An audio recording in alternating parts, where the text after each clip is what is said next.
Com o único e verdadeiro Deus, porque não reconhecemos outro.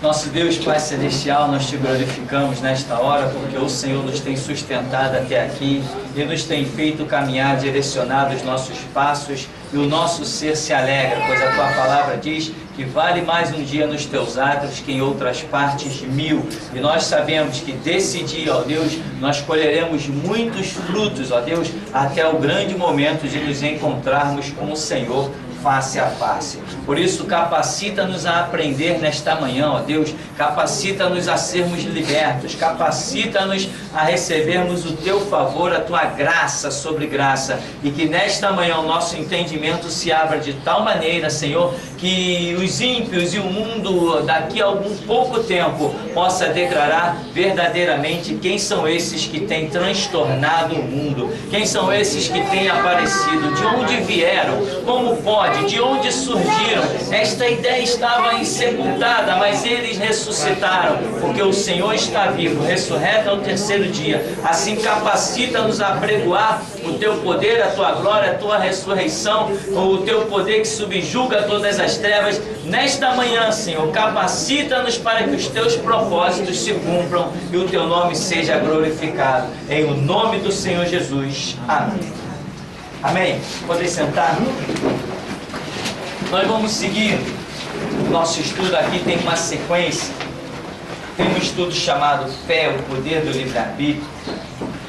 E na sequência vem um outro estudo que diz servos livres não predestinados. Esses dois estudos, Deus me deu a graça de confeccioná-los, são coisas muito simples, basicamente citação de versos bíblicos. Mas o que acontece? As pessoas não estão acostumadas a meditar no que a Bíblia diz. As pessoas estão acostumadas a ler. Muitos leem a Bíblia como se estivesse lendo um livro. Nós sempre falamos disso constantemente. Então, elas não percebem. Eu acho muito interessante quando Jesus Cristo diz para os judeus: examinai as Escrituras, pois vós cuidais ter nelas a vida eterna, e são elas que falam a meu respeito, que testificam de mim. Então, Jesus sabia que os judeus liam bastante, aquilo ali eles liam, e todo sábado toma-lhe leitura, mas a leitura deles não foi suficiente para detectar Jesus Cristo. Então Jesus diz assim: examine lá. Lembra que Natanael achou Felipe, né? E disse: achamos aquele de quem Moisés falou. Então, quer dizer, Jesus estava revelado nas Escrituras. Por que os líderes judaicos não o reconheceram? Talvez porque o exame deles não tenha sido suficiente. Muita gente hoje não está detectando que estamos às portas do arrebatamento. Muita gente não está detectando que neste século a era da igreja vai ser encerrada. Por quê? Uma pessoa: não, mas eu já li a Bíblia 500 vezes, eu não vi nada disso. É verdade, não viu mesmo. Mas examina. Você já viu quando o médico passa assim um exame de sangue? Olha, faz esse exame de sangue lá. Aí você vai: quanto custa esse exame de sangue? R$15. Aí você vai lá, paga R$15, fez um exame de sangue.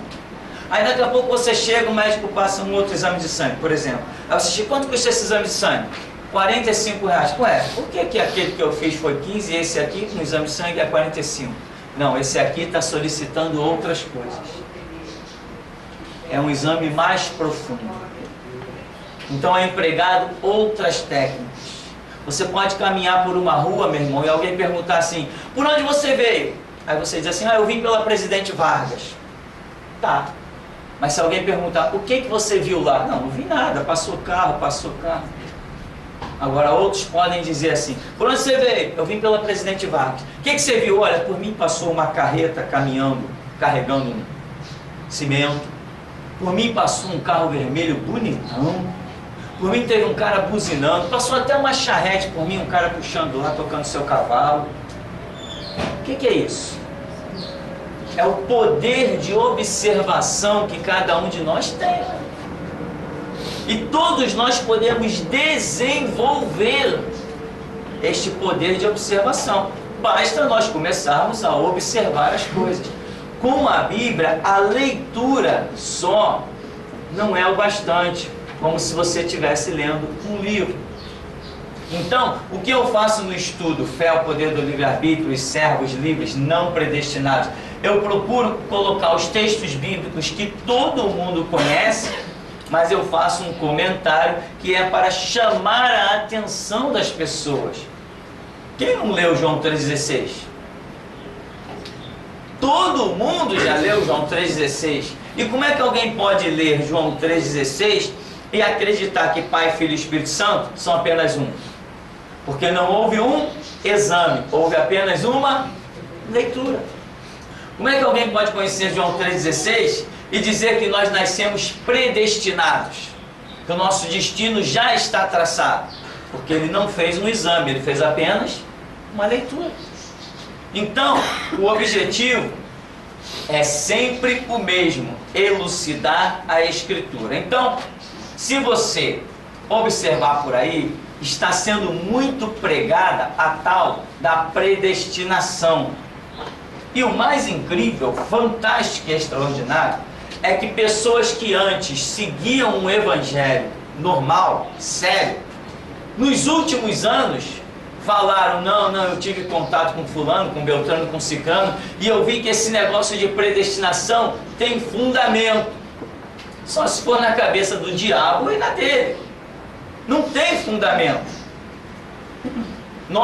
Eu particularmente, me recuso a servir um Deus que diga que um vai nascer para ir para o paraíso e o outro vai nascer para ir para o inferno. Não, eu me recuso, eu não sirvo um Deus desse de jeito nenhum. Nem que eu vá para o inferno. Esse Deus aqui é injusto e eu não sirvo. Pode me jogar no inferno, mas eu não me curvo à injustiça. Isso para mim é injustiça. Jesus Cristo contou uma parábola do rico e do Lázaro. Então tá, aquele rico nasceu destinado ao inferno e o pobre nasceu destinado ao céu. Que Deus é esse? Que justiça é essa? E toda a obra da pregação, que Jesus diz, ide por todo mundo pregar o evangelho, a obra da redenção que Jesus vem e morre pelo pecador, tudo isso serve de quê? Se já somos todos predestinados, não serviria de absolutamente nada. Então, nós vamos seguir esse estudo, vamos elucidar alguns pontos que diz: fé, o poder do livre-arbítrio. Com toda certeza, se tem uma palavra que traduz uma expressão e da qual o Senhor Deus muito se agrada, esta é a fé. Fé significa atitude de confiança que um ser humano empreende naquilo ou naquele que não vê. É a ação voluntária movida pelo livre-arbítrio. Deus espera que o ser humano tenha atitudes consoantes às regras que ele tem deixado sobre a terra, né? Você vê que o próprio Hebreus diz, ora a fé é o firme fundamento das coisas que se esperam e a prova dos fatos que não se vêem. Então, seguindo, conforme o tema em questão, observemos algumas passagens bíblicas. Em Hebreus 11, temos a famosa galeria dos heróis da fé.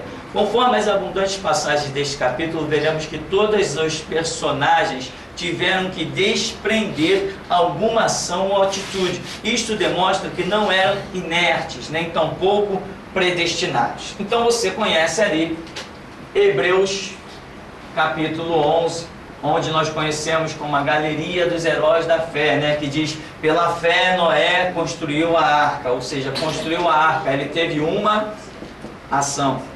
Pela fé Jafité, não sei o que, os guerreiros foram para a guerra e conquistaram e venceram. Ação.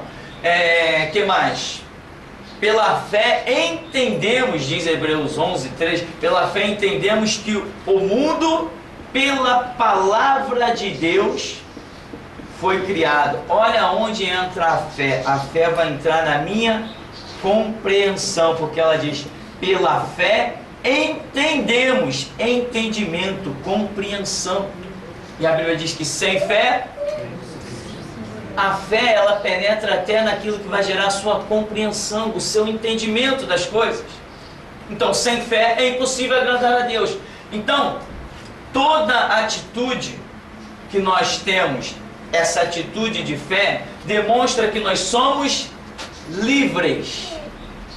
Ela pede a nossa ação. Nós não somos inertes. Eu nasci, o que vai ser de mim? Né? Que nem um camarada que esteve lá no gabinete do Miguel Ângelo. E o camarada disse assim: minha família não quer saber de Deus. Ele falou assim: não tem problema. Se eles forem predestinados, eles serão salvos de qualquer jeito, mesmo sem querer saber de Jesus. Então, quer dizer, a morte de Cristo na cruz não passou de uma palhaçada. Porque o camarada vai ser salvo mesmo ignorando Jesus Cristo. Este pensamento não faz parte da Escritura, nós não compactuamos com ele. Seguindo aqui, na história de Abraão, nós encontraremos a expressão de que, tendo Abraão crido em Deus, isto lhe foi imputado por justiça, em Gênesis 15:6. Ora, como imputar por justiça a atitude de alguém que já estivesse predestinado, ou seja, programado para corresponder de acordo com o desejado? Que galardão merece alguém que não teve direito a escolher a sua atitude? Que galardão merece alguém que não teve direito de escolher a atitude que vai ter? Porém, a Bíblia diz que Abraão creu no Senhor, ou seja, ele poderia não ter crido. Ele era livre. Quando ele ouviu a voz de Deus: Abraão, sai da tua terra, do meio da tua parentela, ele poderia não ir, como tantos não foram. Ele poderia não corresponder, como tantos não corresponderam. Então isso está mostrando que é exigido de quê? O que de Abraão? Uma ação, uma atitude. Agora, diz que isso foi imputado a Abraão como uma justiça, a atitude, a ação dele. Ora, justiça? Como lhe foi imputado por justiça, se ele já estava predestinado àquilo? Imagina você programar um robô. Hoje agora estão se fazendo robôs aí que vai ter até robô para lavar roupa, limpar a casa. É o que estão dizendo aí num site de tecnologia aí. Então, como que você vai atribuir justiça a alguém, a um robô que está programado para agir daquela maneira? Você aperta um botão, ele vai lá e faz. Aí você vai: poxa, parabéns, robô, muito bem. É a mesma coisa que estão dizendo, que o homem é um robô. Essa doutrina maligna da predestinação está dizendo que nós somos robôs. Porque tudo que nós fazemos ou deixamos de fazer já está predestinado. Aliás, que isso é uma das doutrinas dos segmentos espíritas também. É o que eles chamam de karma. Né? Às vezes a pessoa tem um problema, aí vai lá no espiritismo, aí o demônio manifesta lá e diz assim: não, isso aí é o teu karma, você vai ter que carregar isso aí, não tem jeito não. Alguém já ouviu isso? Já? Ah, você já ouviu também, né? Você tinha que ouvir. Então, você tinha um karma, né? Jesus trocou o teu karma. Então, irmão, karma é uma doutrina espírita que diz: não tem jeito, é isso aí, a tua vida é essa, nada vai mudar, você vai caminhar com isso aí. Se é um problema, você vai caminhar com aquele problema. Mas qual a origem desse problema? Não, foi os teus antepassados, foi a outra encarnação. Quando na outra encarnação você era um elefante, você era uma formiga, você era qualquer coisa, você fez um mal. Na outra encarnação você foi que confeccionou os espinhos da coroa de Cristo. Na outra encarnação você era o soldado que martelou a mão de Cristo. Tem gente dentro da igreja que já ouviu essas besteiras dentro do...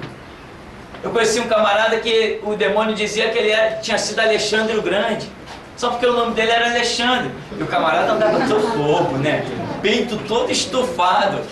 Quando ele se converteu, infelizmente não perdeu a crista. E isso custou caro.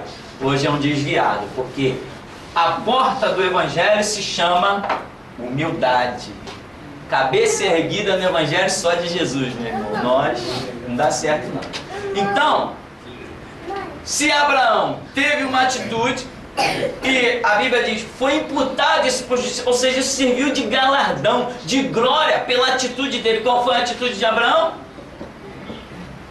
Oferecer o próprio filho como holocausto. Deus não permitiu essa ação, mas ele estava disposto a tal ação. Então, quando Abraão se prepara para sacrificar o próprio filho, um anjo brada e diz: basta, Abraão, eu sei que tu me temes.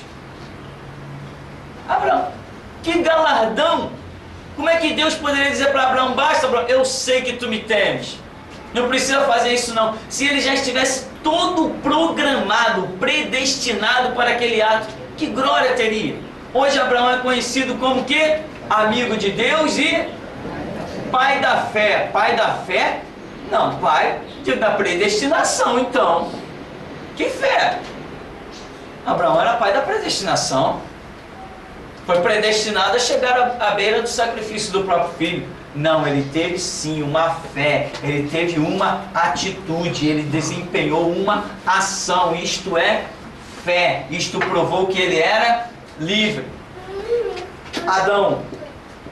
Adão foi um homem predestinado ou foi um homem livre? Quando Adão peca, Deus vem e dá castigo para Adão. Adão poderia se defender: peraí, eu não posso ser castigado. Foi você que me predestinou assim. Que história é essa de me castigar? Não aceito o teu castigo, não. Tu me predestinou, tu me fez nascer para pecar. Mas a Bíblia diz que o salário do pecado é a morte. Eva poderia ter dito assim para Deus: como é que é? Eu vou ter filhos com dores? Eu vou ter esses problemas todos? Não, negativo. A culpa é tua, Deus. Foi tu que me predestinou. Culpado é você. Ou não poderia? Ué, pelo que dizem por aí, que todos nós já nascemos predestinados, então Adão e Eva também eram predestinados. E todos os outros. Então, esse estudo aí vai elucidando a sua fé como o que te permite, né? A fé junta com o seu livre arbítrio. Ou seja, é a sua liberdade de fazer aquilo que você bem quiser. A Bíblia até diz assim num dos provérbios lá de Salomão: vai e faze tudo quanto vem às tuas mãos, e tem a atitude que você bem quiser, vive a tua vida, mas não te esqueça que de todas as tuas obras Deus te trará juízo. O quê? Me trazer a juízo? Negativo, eu não sou digno de juízo, eu sou predestinado. Ninguém pode me julgar, eu sou predestinado. Se o camarada ali matou, estuprou, se o padre está cometendo pedofilia, se o padre é homossexual, ninguém pode julgá-lo, ele é predestinado.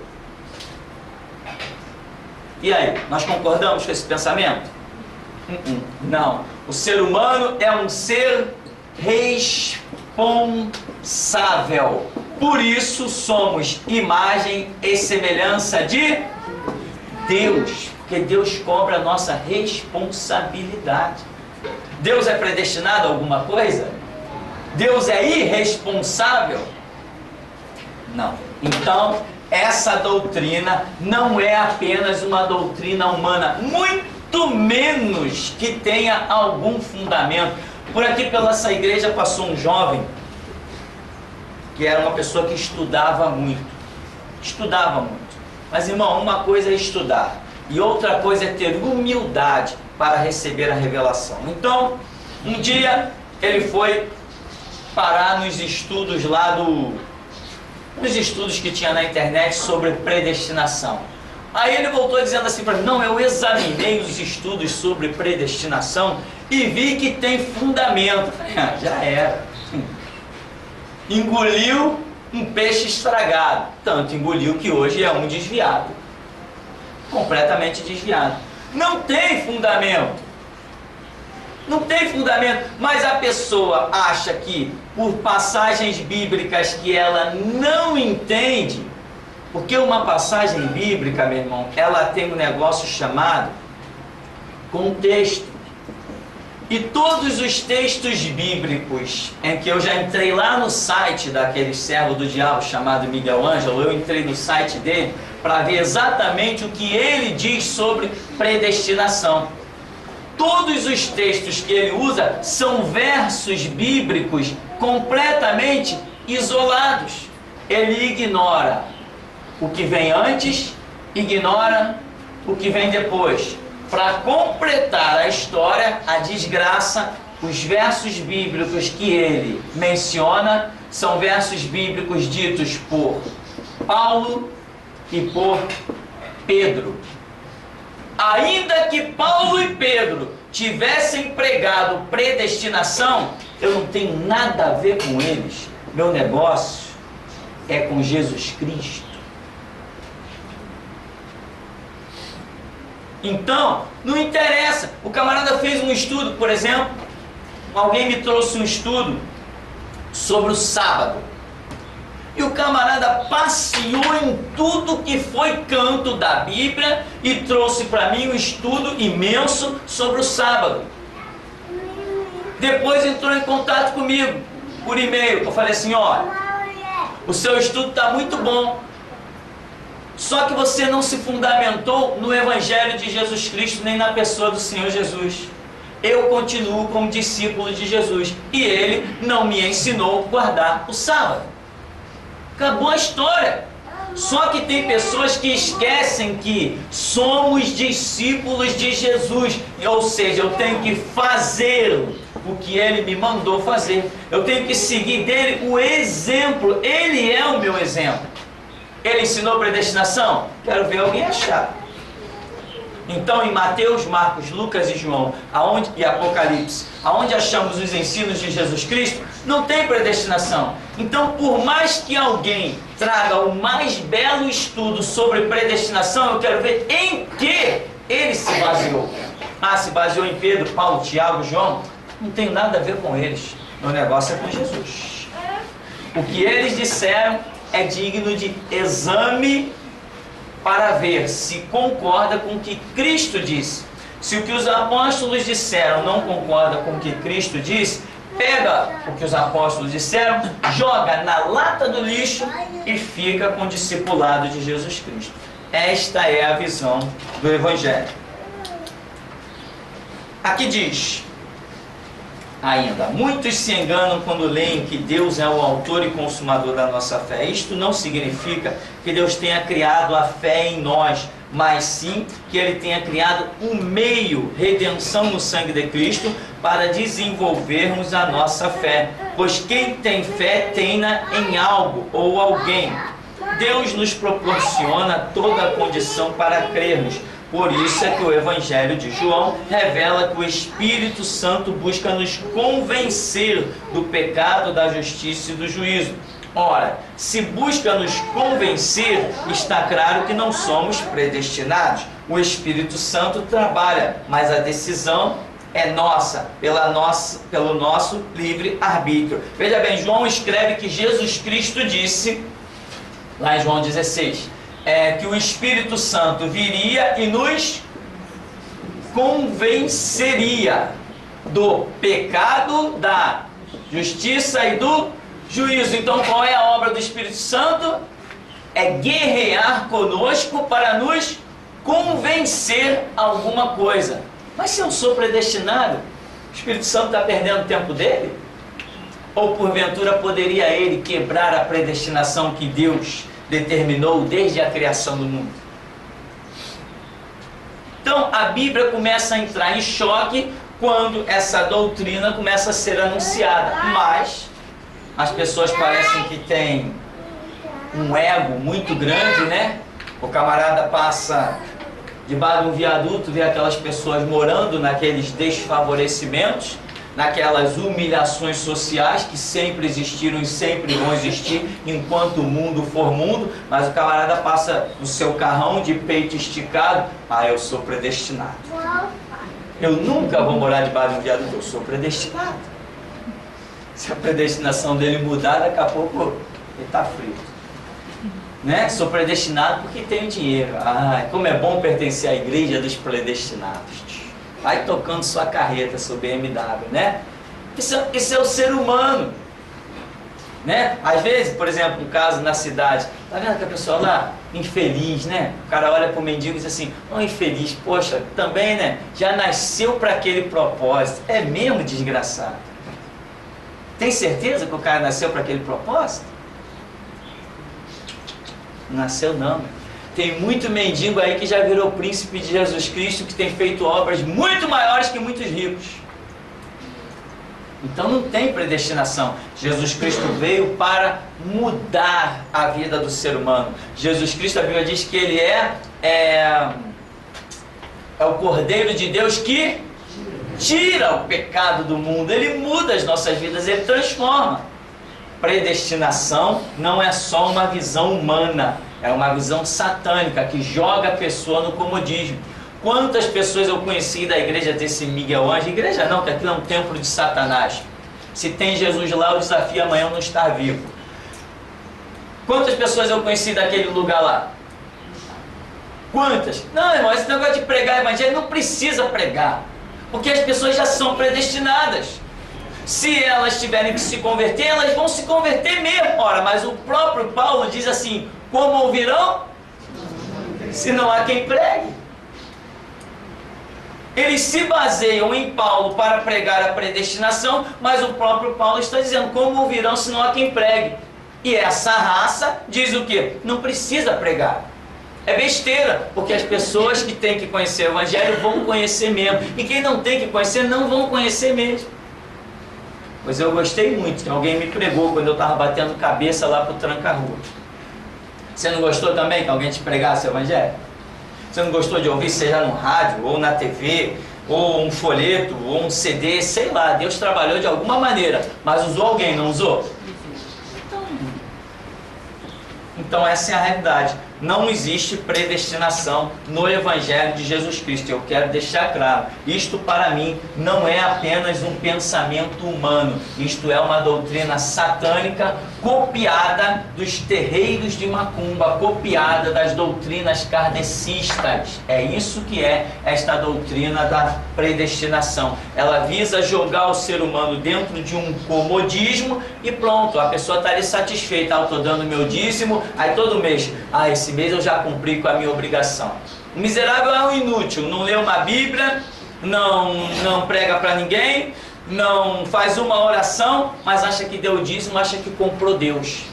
O Deus que eu sirvo ainda não se corrompeu por causa de um dízimo. Pastor, ele próprio, o Miguel Ângelo, ele estava 2 anos enfermo, de coma, entre a vida e a morte. Foi uma serva de Deus lá, pregou para ele ali em Jó 25:19, né? E ele se converteu, ele era católico, terrível. Já ouvi o testemunho dele no começo, quando ele realmente foi um homem de Deus. Hoje não é. Falo sem medo de errar. Serve ao diabo. Uma doutrina dessa serve ao diabo. Mas houve alguém que pregou para ele. E agora ele está ignorando, dizendo que não precisa mais ninguém pregar. Está dizendo porque eu tive contato. Irmãos, eu não gosto de falar coisas sem realmente primeiro poder apostar a vida, né? Os testemunhos que eu normalmente comento aqui são coisas que eu ouvi mesmo de pessoas envolvidas. Entro no site desses camaradas, visito lá, vejo que realmente os estudos deles lá dentro do site deles, essas coisas que eu faço para poder falar e dizer, não, ele está dizendo mesmo, está lá a assinatura dele, é o site da igreja dele, está lá a foto dele, está tudo lá bonitinho.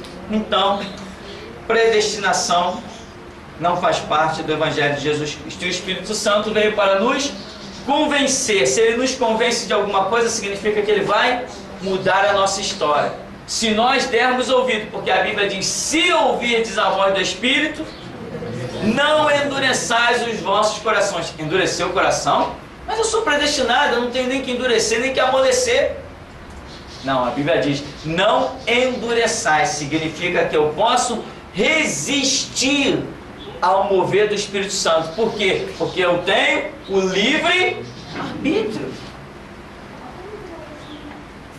Aqui diz assim, no item 2, em João 3,16, a salvação é para quem crê e não para quem está predestinado. Só coloquei isso aí para lembrar as pessoas, que lá diz, porque Deus amou o mundo de tal maneira que deu o seu Filho.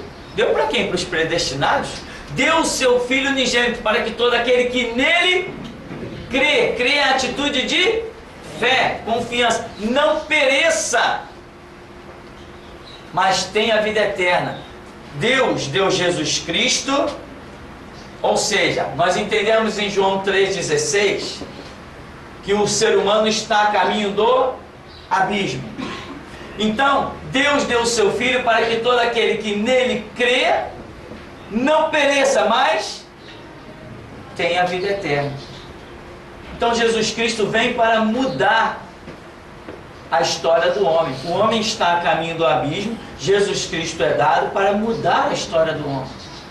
Aonde cabe nisso predestinação ou ausência de livre-arbítrio? Como é também o que eles pregam paralelamente lá, que o homem não tem livre-arbítrio. Claro que temos. Nós decidimos seguir Jesus Cristo. Efésios 2,8 diz que pela graça somos salvos mediante a fé. Graça significa favor imerecido, ou seja, o sacrifício de Cristo por nós. Hoje, não temos mais que oferecer sacrifícios exigidos pela lei, mas basta-nos crer que o grande e eterno ritual da purificação já foi cumprido na aspersão do sangue de Cristo. Quando na sequência é dito que isto não vem de vós, mas que é dom de Deus, a expressão isto se refere ao grande sacrifício que passa a instituir o tempo da graça, o qual nenhum de nós poderia realizar para que toda a lei fosse cumprida. Jesus disse que não veio destruir a lei ou os profetas, não veio abrogar, mas cumprir. Nós não poderíamos.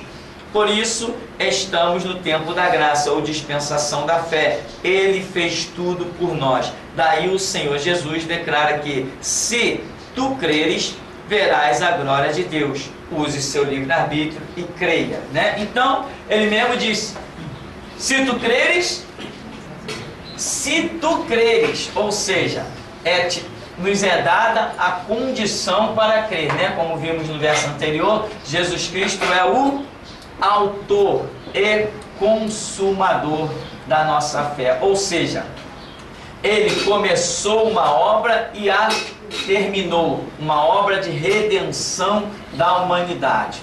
Mas esta obra que ele fez, ele enviou o Espírito Santo para estar testificando ao nosso espírito e nos convencendo do pecado, da justiça e do juízo, para que não venhamos a perecer. Porém, ele diz, diante de tudo isto que ele realizou, quando disse, Pai, está consumado, nas tuas mãos eu entrego meu espírito, ele vira-se para a humanidade e diz, se tu creres. Ou seja, você pode decidir crer, porque o Espírito Santo está trabalhando e testificando. Quando nós ouvimos a voz de Deus, alguma coisa dentro de nós acontece. Quando nós ouvimos uma pregação movida pelo Espírito Santo, alguma coisa acontece. O nosso Deus fala em sonhos, visões, revelações, profecias. Ele fala pela palavra, ele fala de muitas maneiras. O Espírito Santo está trabalhando. Ele foi enviado para isso, ele está trabalhando. A obra de Cristo é apresentada ao homem. E ele diz assim, você é livre. Se tu quiseres crer, tu verás a glória de Deus. Se tu não quiseres, mas o simples fato de aparecer esta partícula aqui, está revelando que nós somos livres. Eu decido crer ou não. Eu entendo dessa maneira muito clara. Agora, por aí, tiram-se tiram-se textos dos seus contextos e se usa como pretexto. E quanta gente, eu fico impressionado, né? Ontem teve um evento aí na Apoteose. Eu fico impressionado como é que o povo, eu me incluo nesse povo, como é que o povo é tão facilmente enganado. Por que eu me incluo nesse povo? Porque um dia eu também já fui enganado. Você um dia já levou a rosinha ungida para casa? Eu também levei. Então, como é que nós, sem a revelação de Deus, nós somos uma vaquinha de presépio, né? Aonde nos colocar, lá vamos nós. A gente crê em qualquer besteira. O camarada distribui o sal ungido para botar no feijão, acabou, meu irmão. Tem alguém com sal ungido aí, não? Então, o camarada distribui a água. Na igreja católica, a água benta é do diabo, mas no evangelho não, é a santa água ungida. Que diferença faz? Uma diz que veio do Vaticano, né? Da grande prostituta, a cidade meretriz. E a outra veio de qualquer monte aí da rua, que os palhaços subiram lá com um latão de 20 quilos para dizer que a água é ungida. Que diferença faz? A fita do Senhor do Bonfim da igreja católica é idolatria. E a fita da Universal é a santa fita que vai me proteger? Nós somos estúpidos. Ai de nós se não fosse o Espírito Santo. Então, quando eu digo assim, o povo é muito besta, levado por qualquer bobeira, eu estou incluído nesse povo. Hoje não mais, mas um dia estive, né? Se tem sal sobrando aí, irmão, tá quase na hora do almoço, vamos fazer um feijãozinho. Pastor, eu gostaria só de dizer que essa Rede Podre, essa Rede Globo, ela tem feito muitos discípulos assim para Satanás, com essas novelas aí que ela lança, né? E leva os jovens todinhos assim atrás e faz muitos discípulos, né? Que passa aquela história bela, aquela história bonita, né? De predestinação. E assim, os jovens vão todos no mover, né? E aquelas novelas são totalmente consagradas, porque lá no condomínio onde a gente mora, a gente já sabia pela internet, né?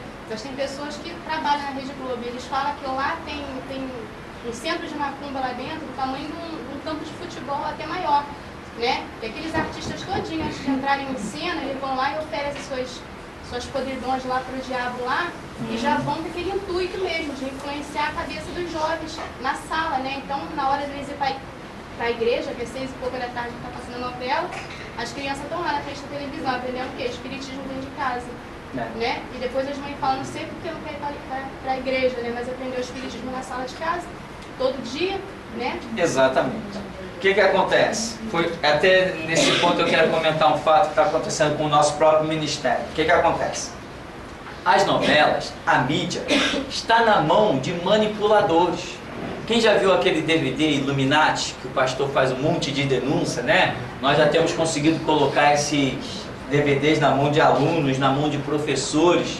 Deus tem movido isso para eles verem a realidade do que é o mundo que nós vivemos, porque eles não sabem.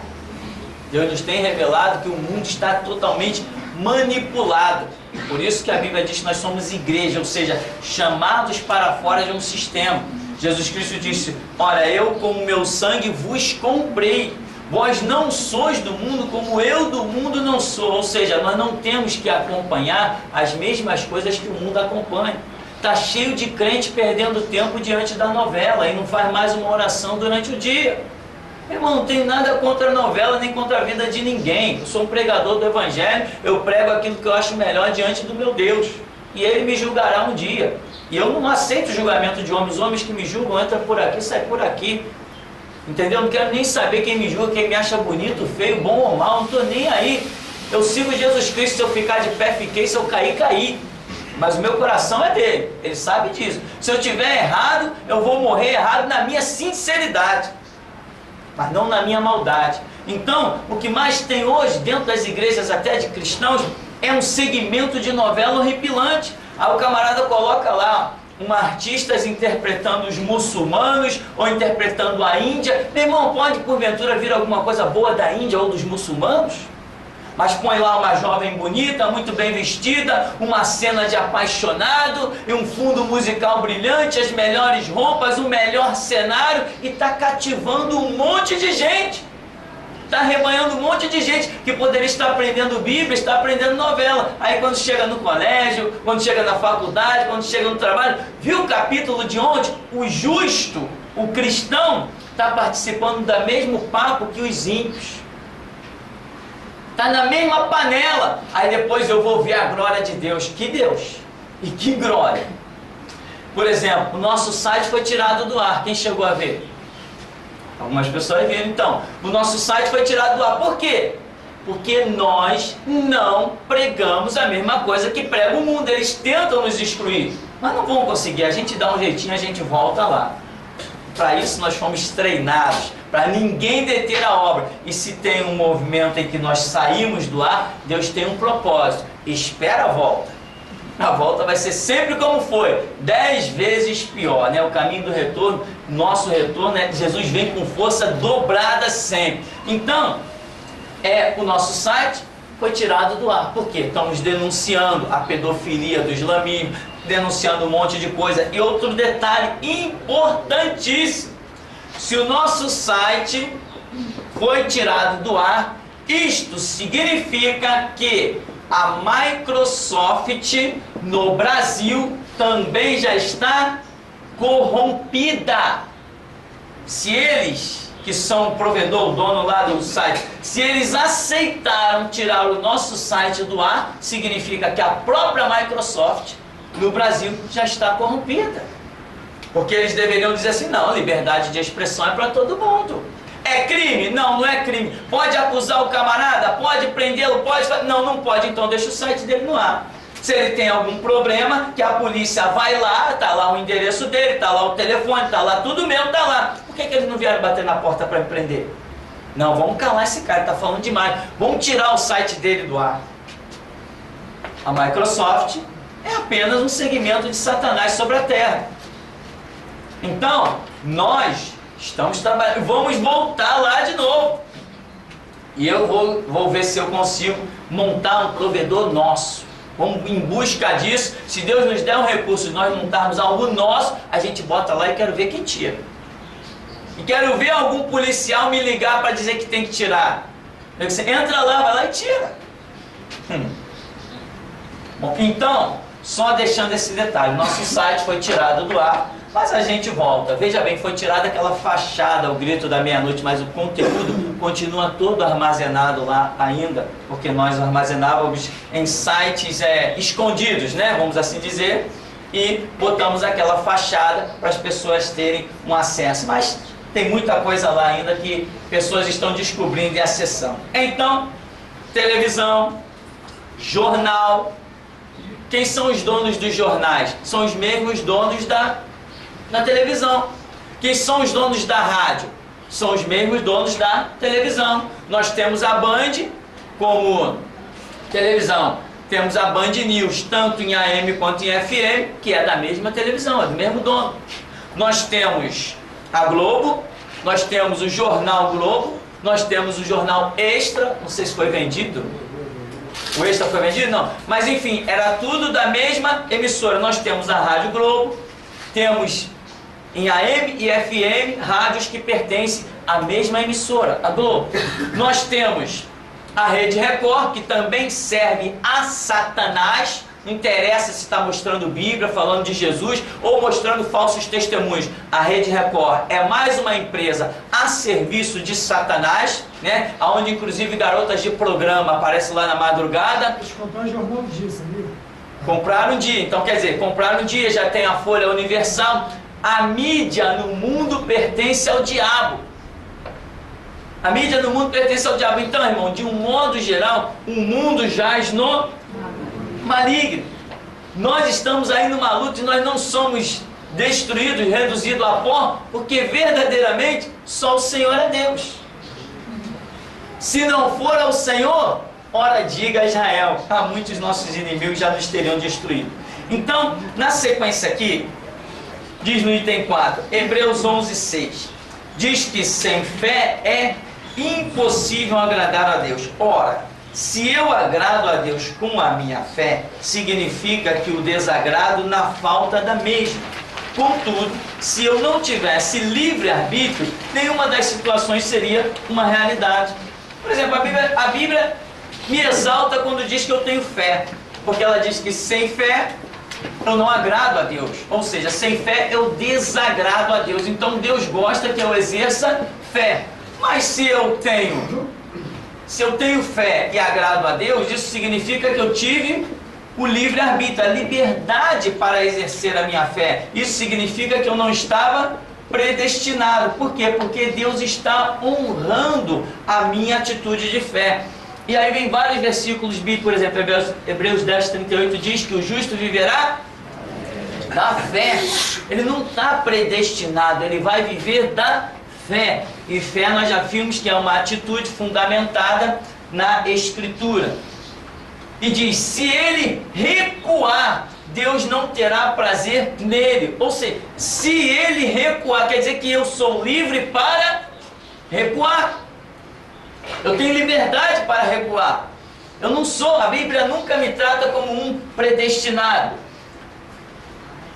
E diz ainda Mateus 6,30, Jesus reprovou a pequena fé. Isto quer dizer que poderiam ter tido outra atitude. Tinham livre-arbítrio e não eram predestinados. Quando Jesus critica os seus discípulos, dizendo assim: homens de pouca fé, por que duvidastes? Jesus fala isso várias vezes, mostrando que eles estavam tendo uma pequena fé. Ora, Jesus, o Senhor da sabedoria, o Senhor da revelação, ele poderia dizer assim: não posso cobrar nada desses meus apóstolos aí, né? Já estão predestinados a agir assim mesmo.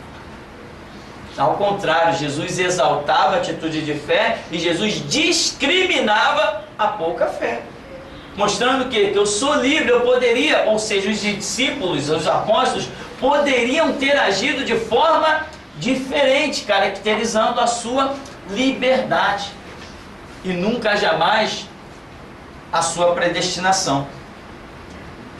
Não entende? Ainda tem aí o item 9, Mateus 15, 28, Jesus engrandece a fé. Em Mateus 23, 23, acusa os homens de terem negligenciado a fé. No 10 diz: embora nunca me utilize da opinião dos apóstolos para fundamentar uma doutrina, o entendimento de Paulo em Romanos 3, 28 e Romanos 5 também é de que a justificação seja exclusiva mediante a fé. Ora, essa foi a grande luta do homem mundialmente conhecido, Martinho Lutero, que se baseou em Romanos 5, na salvação mediante a fé. O homem ser justificado mediante a fé foi em que Lutero se baseou, aqui em apóstolo Paulo, inclusive, para mostrar que nada daquelas indulgências, daqueles rituais católicos, da missa dos mortos, da venda de objetos que hoje é copiado aí por um monte de falsas igrejas evangélicas, nada daquilo teria fundamento. Então, Romanos, que foi escrito por Paulo, enfatiza a própria salvação mediante a fé. Lutero se fundamentou também em Paulo para falar que a salvação era mediante a fé e que não dependia dos rituais católicos, da administração católica. E hoje, as pessoas estão se fundamentando em Paulo para dizer que somos predestinados. Ora, mas quando, em Romanos 5 também é Paulo falando. E ele não está tratando de predestinação. Ele está tratando de salvação mediante a fé. Diz que somos justificados mediante a fé. Então, fé, eu considero que, eu até intitulei aqui, né? Fé, o poder do livre-arbítrio. E esse poder, irmão, não tem limite. O crer, ele não tem limite.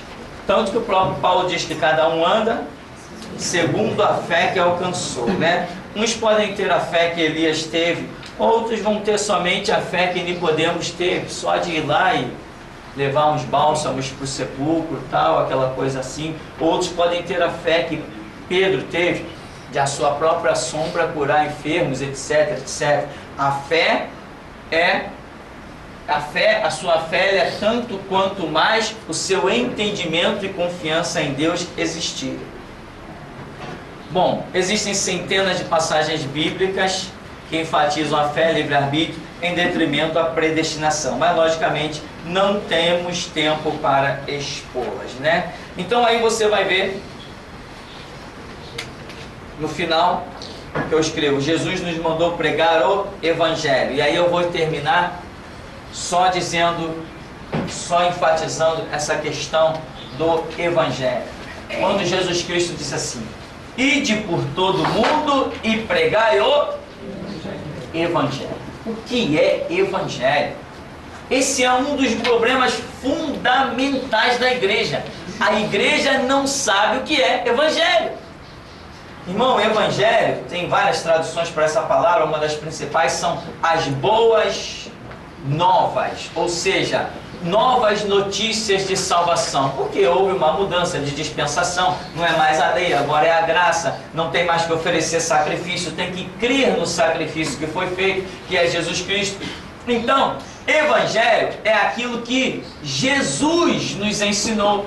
Então eu tenho que ir para a Bíblia e achar, procurar até encontrar as palavras do Senhor Jesus. São elas que vão me servir de de salvação, de libertação, esclarecimento do caminho, elas que vão me mostrar do que eu tenho que me arrepender, elas que vão me mostrar do que eu tenho que voltar atrás, elas que vão mostrar a correção dos meus passos, são as palavras de Jesus. Mas hoje as pessoas não sabem nem o que é evangelho. Então hoje, como principal, nós temos Mateus, Marcos, Lucas, João e Apocalipse, onde ali nós temos condições de encontrar as palavras diretas do Senhor Jesus. Isto, palavras de Jesus, são a regra para a minha vida. E hoje as pessoas estão se fundamentando em outras pessoas. Por exemplo, Paulo escreveu coisas, Pedro escreveu coisas, Tiago escreveu, João escreveu lá as suas epístolas, e tantas outras pessoas escreveram muitas coisas, mas não escreveram o Evangelho. O Evangelho é o que Cristo realizou e ensinou. Então, por exemplo, João, fora as suas epístolas, ele escreveu também o Evangelho segundo João. O que ele viu a respeito de Cristo e escreveu, isto é Evangelho. O que ele escreveu da sua própria opinião não é Evangelho. E a igreja hoje ainda não sabe o que é Evangelho, a igreja de um modo geral. Então hoje as pessoas veem um estudo fundamentado em palavras dos apóstolos e elas engolem dizendo, está na Bíblia, é bíblico. Eu digo, em Mateus 4 também o diabo está lá pregando. É bíblico, segue o que ele diz, está na Bíblia. Então, o que faltou para a igreja? Estudo para discernir esses detalhezinhos, porque muita gente acha que basta ler a Bíblia. Não basta ler a Bíblia. Se bastasse só ler a Bíblia, eu não estava aqui agora, não precisava. Nem você aí. Então, Evangelho é o ensinamento de Jesus Cristo para as nossas vidas. Esses homens, no que eles pregaram, repetiram, ensinaram o Evangelho, está tudo certo. Mas a opinião deles, quando aparece, eu posso descartar. Por exemplo, Paulo diz assim, não permito que as mulheres falem na igreja. Tá, e quem pediu a permissão dele? Quem pediu a permissão dele? Ele dá um conselho lá para Corinto, diz, mulheres, não cortem o cabelo. Tá, e quem pediu o conselho dele? Quem é ele para dizer quem vai cortar o cabelo ou não? Quem é ele para dizer quem vai falar na igreja ou não? Virou Deus ele? Então muita gente não discerne isso. Jesus Cristo permitiu a mulher falar na igreja? Permitiu, quando ele ressuscitou, se manifestou primeiramente a uma mulher e disse, vai lá e diz aos meus irmãos para que me encontrem na Galiléia. Deu autoridade para a mulher falar. Hoje nós conhecemos mulheres profetas com autoridade para pregar, expulsar demônio, curar enfermo. Ué, se Deus dá o dom, por que não deu a permissão então? Então, é isso que origina esses detalhes bobos. Mas foi o fundamento para a queda da igreja, porque a igreja se desviou de Cristo Jesus e passou a observar os apóstolos. Inclusive, em Atos dos Apóstolos, né? Tem uma passagem que diz, e perseveravam unanimemente na doutrina dos apóstolos. Não tem essa passagem? Tem. Aí uma vez eu encontrei um rapaz que disse assim, eu vou perseverar na doutrina dos apóstolos. Eu falei assim, eu não. Já abri um olho de coruja imenso. Eu falei, vou perseverar na doutrina de Jesus. Quem morreu por mim foi Jesus Cristo, não foi Pedro, Paulo, nem Tiago, nem João. Então, o que os apóstolos dizem, eu até examino. Mas o que Cristo diz, meu irmão, examinando ou não, eu vou acatar. Porque Jesus Cristo é a autoridade. Ele é o que fundou a igreja e é o que tem autoridade para dar mandamentos à igreja. Então, embora esteja escrito lá quando Lucas escreve o livro de Atos, ele diz assim, e o povo perseverava na doutrina dos apóstolos, significa que os apóstolos estavam pregando Jesus Cristo. O povo estava perseverando nessa doutrina de Cristo. Agora, se os apóstolos disseram qualquer coisa que difere do que Cristo tenha dito, joga fora no lixo, irmão. Não presta. Amém? Vamos dar uma paradinha então e já já a gente volta.